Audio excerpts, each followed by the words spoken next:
JM les gars, c'est Gamer.crypto. Aujourd'hui, on se retrouve sur une toute nouvelle vidéo pour vous expliquer, pour moi, le deuxième PP des memcoins, le deuxième memcoin qui va surperformer tous les autres memcoins, d'accord, comme a pu faire PP. Donc déjà, pour vous parler un peu de PP, pour ceux qui ne sont pas dans la crypto et qui ne l'ont pas vu, il a été listé en avril 2023. Voilà, il a vraiment fait des performances de fou furieux, d'accord, hein. Quand là, on voit le haul, c'est juste gigantesque. D'accord, les pourcentages qu'il a fait, là, qu'on voit depuis un an, il s'est un peu stabilisé, même si là, il a connu une grosse poussée. Voilà.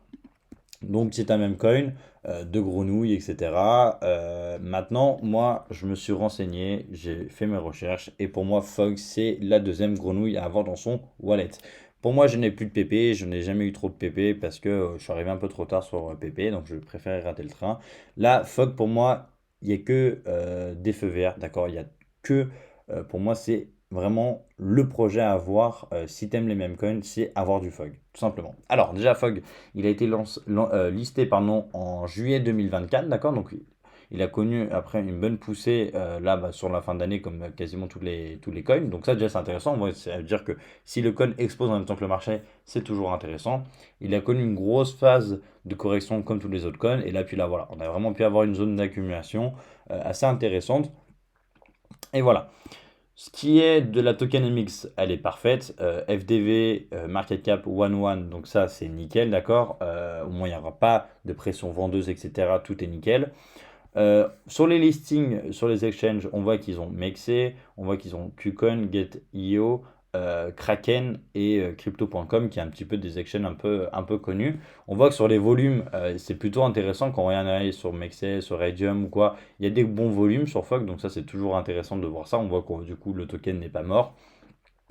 Ensuite, en parlant de tokens aussi, il y a des grosses entreprises comme Mexe, Kraken, Revolut, KuCoin. Ils ont beaucoup acheté de Fog, d'accord? Revolut, ils ont 4% de la supply, d'accord? Donc c'est un peu, donc c'est intéressant parce que pourquoi Revolut, ils vont mettre beaucoup d'argent là-dedans? Pourquoi Kraken aussi? Pourquoi KuCoin aussi? Il faut se dire que les grosses entreprises comme ça, et là aussi les exchanges, ils sont là pour gagner de l'argent avec un token, comme Kraken, etc. Et vraiment, ils vont en acheter beaucoup. Et c'est pas c'est des compagnies, c'est des entreprises qui ne vont pas vendre d'aussitôt comme ça. Ils vont pas vendre comme ça. Donc déjà, ça, c'est ultra bullish parce que Revolut, ils ont 4% de la supply. Kraken, Mexes, ils ont entre 2 et 3%. Donc voilà. Ça, c'est toujours intéressant parce que quand tu as des grosses compagnies comme ça, c'est vraiment très, très, très bullish. Donc ça, déjà, c'est vraiment un bon feu vert.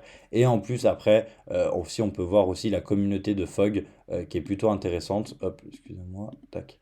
Elle est plutôt intéressante. Ils ont un Twitter où il y a vraiment beaucoup de posts, il y a beaucoup d'attractions.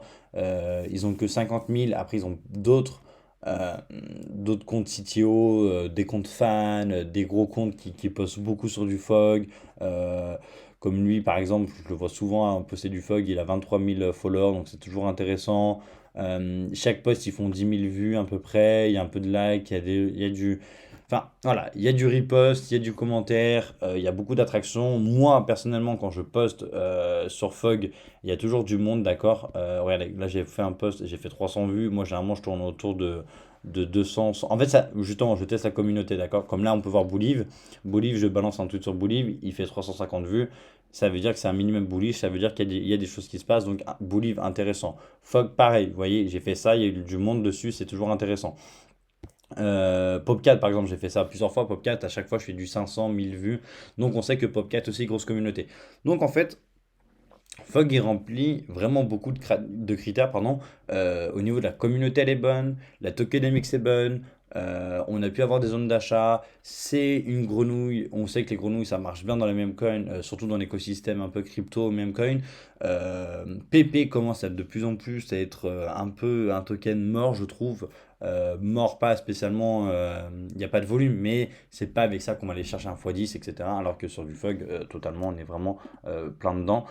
Du Fog, j'ai pu avoir une zone d'accumulation aux alentours de 30 dollars, de 30 cents, pardon, enfin de 0,03. d'accord? Donc j'ai acheté en deux fois ici. Là, si on tire un Fibo, j'ai tiré un Fibo et voilà, je vous ai tracé un petit peu une zone d'achat plutôt intéressante pour si vous avez raté le train sur Fogg, d'accord? Moi, j'ai déjà des membres du canal Telegram qui ont pu rentrer en même temps que moi à 30 parce que je l'avais partagé. Donc ça, c'est intéressant. Je trouve que, attention, il faut être patient, d'accord? Si vous voulez rentrer à 1000 $ dessus, pour moi, si vous voulez rentrer à 1000 $, vous devez mettre 100 euros maintenant. Vous attendez un petit peu ce qui se passe au moins. Si là vous mettez 100 et qu'il explose, bah, vous allez prendre vos bénéfices. Et s'il n'explose pas, et ben, vous avez le temps de réaccumuler tranquillement dessous. Et après, on se passe bien. Donc voilà, moi j'ai mis ma petite première target aux alentours des euros 35, 30. D'accord? Donc ce qui me ferait déjà un x10, d'accord? Et ensuite, pour aller chercher la TH aussi, moi j'aimerais bien qu'on aille chercher la TH, donc à 0, à 0,8, ça peut être intéressant. Mais voilà, déjà, qu'on rentre dans ces zones-là, moi je hold un peu le token, d'accord? Je vois pas pourquoi il n'atteindra pas ces niveaux vraiment hauts. Mais enfin, n'allez pas acheter pour acheter. Mettez pas tout maintenant, c'est complètement débile. Je sais qu'il y en a beaucoup qui font ça, c'est pas bon. Même là, si vous mettez tout, votre risk reward, regardez, vous allez prendre 400%, d'accord? Si vous mettez tout et que vous rentrez maintenant. Alors que moi, par exemple, je vais faire un fois 13, d'accord? Donc voilà pourquoi il ne faut pas rentrer tout le temps, tout d'un seul coup, d'accord? Listez votre investissement et c'est comme ça qu'on réussit beaucoup. Allez voir leur Twitter, allez voir leur site un petit peu, d'accord? Bon, leur site n'est pas ouf, ouf, il y a juste ça. Là, on voit là où il a été, là où vous pouvez en acheter, d'accord? Il y a pas mal de photos assez intéressantes. Allez regarder sur Twitter. Voilà, il y a vraiment des choses intéressantes sur Fogg. Donc n'hésitez pas à me dire ce que vous en pensez. N'hésitez pas à me dire si vous aussi voulez acheter du Fogg. Voilà, respectez en tout cas la zone d'achat que je vous ai donnée. Ceci n'est pas un conseil financier, loin de là, je pense juste à votre voix. Et n'hésitez pas à rejoindre le canal Telegram qui est 100% gratuit. Et voilà, que j'ai pu partager du Fogg, j'ai partagé du Popcat à 20, etc.